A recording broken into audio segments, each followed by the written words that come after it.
Did you know that Michael had been arrested before the events of Grand Theft Auto 5? There's a lot of information about Michael's past that stays kind of hidden throughout the game, and only by triggering certain events and paying close attention to them can we end up learning more about this character. That said, today I bring you 20 facts about Michael in GTA 5, and if you're not subscribed yet, make sure to subscribe so you don't miss any GTA 5 videos. Alright, let's get started. Michael's exact birth date is unknown. That's because some sources claim he was born in 1968. For example, Jimmy and Trevor both say that Michael is 45 years old. However, on Michael's tombstone in North Yankton, it says he was born in 1965. This makes everything a bit confusing, leaving us unsure of Michael's exact age. This means that during the events of GTA 5's story mode, Michael is either 45 or 48 years old. Personally, I believe he's 48. Michael may have Irish ancestry, possibly quite close, like a grandfather or great-grandfather. This is because several of the tattoos you can put on Michael have an Irish theme. Additionally, his former last name, his original surname in the game, Townley, has Celtic origins. He also has green eyes, and his favorite drink is whiskey, which are common Irish traits. I know this doesn't prove much, but it's a clue. Michael had an extremely difficult childhood due to, among other things, the poor and rough environment he grew up in. He suffered from the abuse and addictions of his father, who ended up abandoning him when he was still very young. His mother also left him sometime later, telling him different stories about why his father had left. According to Michael himself, sometimes she said he had been hit by a train, other times that he had joined the Navy, and other times that he had simply left town. We'll never know the truth, but it's clear that Michael had a very troubled childhood, something that deeply reflects in the way he is in the game. During the Paleto Bay heist, Michael mentions that his first robbery took place on the outskirts of Carcer City in 1988, where he managed to steal $10,000 from a small bank.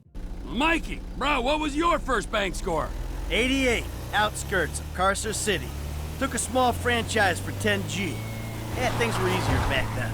Yeah, 25 years ago. Jesus! Despite his flaws and mistakes, Michael honed his skills to the point of developing advanced shooting abilities, basically bullet time, which is his special ability in the game, and becoming a fully capable heist leader. Due to some mistakes, he ended up in prison at the age of 20, where he learned many new skills, such as tattooing his own name on his cellmate's butt, just like he tells Jimmy after tattooing Laszlo's back in the mission reuniting the family.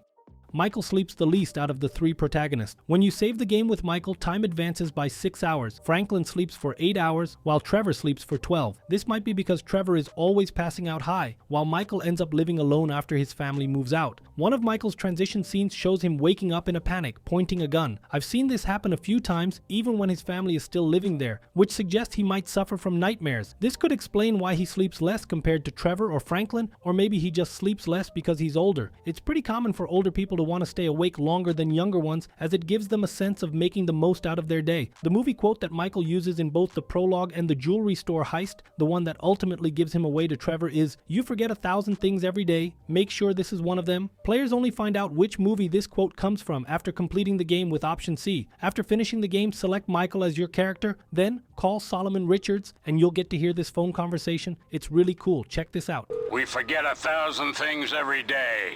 Can't we just make this one of them?" Arthur Penny's Sanatorium. When Michael was younger, he was passionate about sports. From what I understand, he was once a football champion. He was a beloved player in the state where he played and performed so well that his photo even appeared in the local newspaper. However, he had a serious issue with injuries, which ultimately forced him to give up his sports career. I can't say this with 100% certainty, but after doing some research online, this is what I found. Carcer City, the place where Michael says he committed his first robbery, is actually a fictional city from another Rockstar Games title, Manhunt. I'm not sure about the correct pronunciation, but it's a survival horror game where you commit brutal assassinations in a dark, nearly abandoned city. This kind of explains Michael's desire to live somewhere warmer and sunnier, like Los Santos. In 1993, Michael met Trevor Phillips while Trevor was escorting a shipment across the border. While Trevor was waiting to meet his unknown employer, Michael noticed not one, but 2 dust trails rising on the road. Even though he had been told that only one person would meet him for the delivery, Michael stepped out of the first vehicle while an older civilian got out of the second one. Trevor then shot the man in the eye, killing him brutally. He and Michael ended up dumping the body in a lake, something Trevor later described as a horrifying scene because the flame was still burning inside the man's skull as they threw him in. Both Trevor and Michael vomited afterward due to the overwhelming stench of the burning corpse that lingered on them. After realizing how well they worked together, Michael and Trevor became partners in crime, pulling off several heists in the years to come.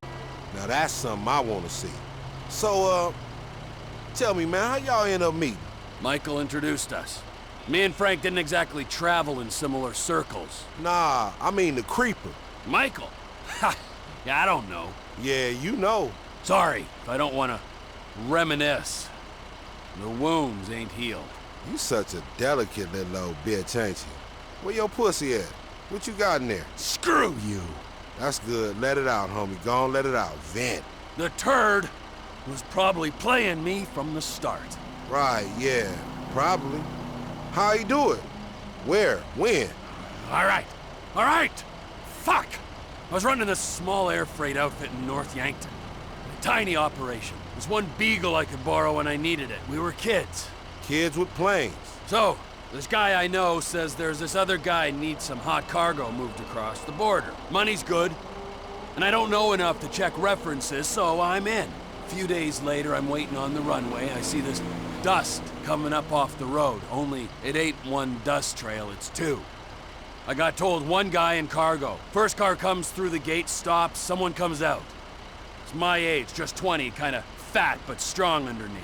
Love at first sight. Yeah, something like that. Other car comes through the gate. Old guy falls out, starts yelling, waving his arms and pointing at the kid. The dude that got jacked? Who fucking knows? Fat guy's running, old guy's shouting. I don't really care, I play peacemaker. Concerned citizen. I get close to the old guy and I pull out this flare gun I'm carrying around, squeeze the thing off in his eye. Shit. It was horrible. We had to pick up the body and dump it in a lake on the way. Thing was still burning in his head when we dropped him. Plane never smelt the same. Both of us threw up when we landed. It was quite a baptism. You ain't never clapped nobody before? Not really. Some deer, foxes, drifters. Nothing serious.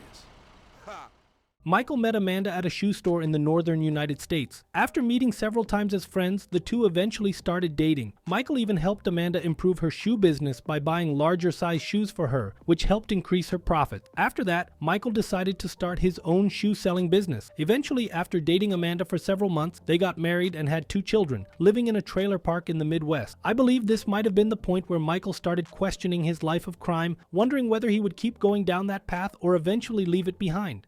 Yeah, lesson number 1. Don't meet the mother of your children in a skin joint. And I don't know, dawg. Strip club. Lesson number 2. Don't expect her to fucking change. She'll be picking your pocket and rubbing up on other men until the day you die. Michael met Brad through Trevor, and even though we only get to see it in one mission, it's pretty clear that Michael and Brad didn't get along very well. It seemed like they didn't fully trust each other, or just had a natural tension between them. At least that's the impression I got from my first playthrough. It really feels like Michael and Brad just didn't click. I don't know if they were jealous of Trevor, or if Brad in particular was jealous of Trevor's bond with Michael, but it definitely made things feel a bit off between them. Even though the North Yankton heist was a fake robbery, at least for Michael, it was supposed to be his ticket to freedom, and he almost didn't manage to pull it off. If you stop to analyze it, Michael almost died at least 4 times during that heist. The first time is when a guard takes him hostage and aims at his head. The second is when the police arrive and catch them off guard as they exit the bank. The third time is when they shoot the hillbilly driver in the head. At that moment, the car could have flipped and a lot of things could have happened. And the fourth time is when Dave shoots Michael. Why is that? Because even though Michael was wearing a vest, he gets shot by a sniper at close range. So from my point of view, it's pretty hard to survive that, and I think Michael ended up surviving more due to luck than because of the vest.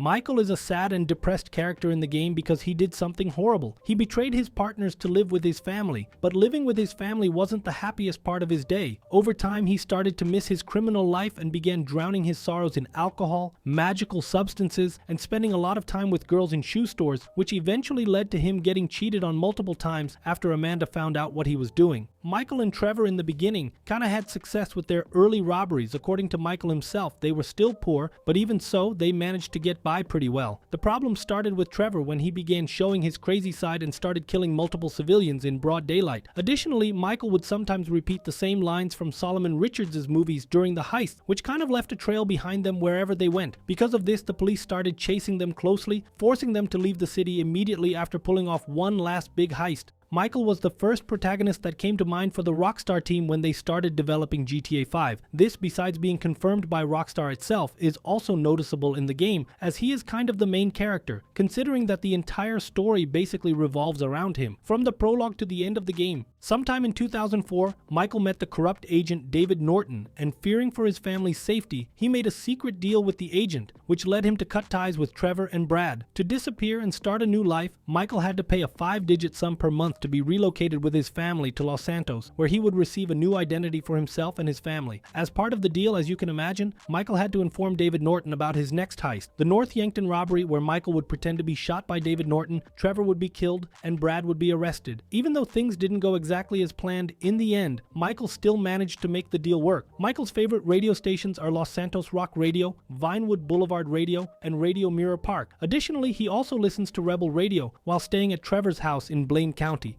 Throughout the game, Michael shows a strong dislike for yoga instructors, right? This is also because Fabienne is messing around with his wife, and that's pretty obvious. But, coincidentally, the actor who does the voice and motion capture for Michael, Ned Luke, is actually married to a yoga instructor in real life. So this creates a really bizarre connection with Michael. One really bizarre thing you can do with Michael, which triggers some unique and, let's say, bizarre reactions, is hitting a family member with the car. Check this out, it's really cool. Oh, fuck! No! If you, Trevor, or Franklin are driving when I'm on a bike, I'm screwed!